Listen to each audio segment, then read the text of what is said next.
দর্শক, আবারও চলে এলাম আরও একটি নতুন ভিডিও নিয়ে।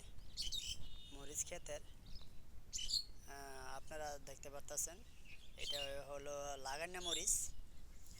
অনেক সুন্দর মরিচ।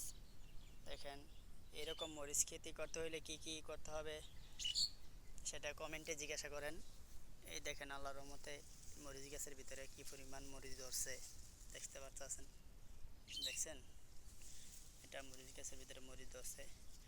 এই মরিচ গাছ লাগাইতে হয়, লাগাইলে মনে করেন যে এই এই জাতের মরিচে অনেক অনেক অতিরিক্ত মরিচ ধরে, অনেক সুন্দর সুন্দর মরিচ বিভিন্ন আকারে। এই দেখেন, আমি আপনাদেরকে ভিডিওতে দেখাইতেছি, দেখতে পারতেছেন বিভিন্ন এমন অনেক মরিচ ধরে, এটা আপনারা দেখতে পাচ্ছেন। কিন্তু এই কষ্টের ফসল অবশ্যই যারা কৃষি করছে আর অবশ্যই পাইছে।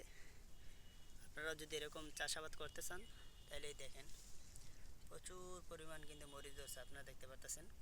এইগুলা গাছগুলা এই দেখতে পাচ্ছেন আপনারা, এতগুলা মরিচ গাছের ভিতরে আরও একটা মরিচ গাছ মরে গেছে দেখতে পাচ্ছেন আপনারা। কিন্তু এটা হলাম একটা রোগের কারণেই মারা গেছে, যে কোনো একটা রোগ এখানে আছে, এই রোগের কারণেই মারা গেছে। আর নাহলে দেখেন এই পাশের মরিচ গাছগুলো যাতে, এটার এই পাশের মরিচ গাছগুলো যাতে, এই মরিচ গাছটা কিন্তু মারা গেছে। এটা কিন্তু অটোমেটিক আপনারা দেখতে পাচ্ছেন।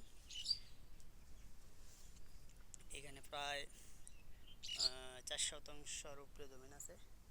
আপনারা মোটামুটি অনেক ভালো মরিচ ধরছে এই ফলনে। এটা তোফান মরিচ বলে, মরিচের গাছের নাম হচ্ছে তোফান, এই বিছনের নাম।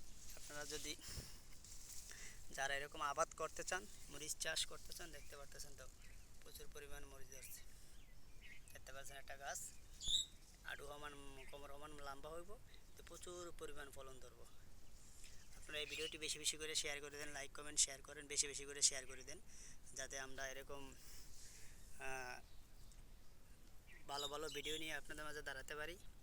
আপনারা বেশি বেশি করে ভিডিওগুলো শেয়ার করে দেন।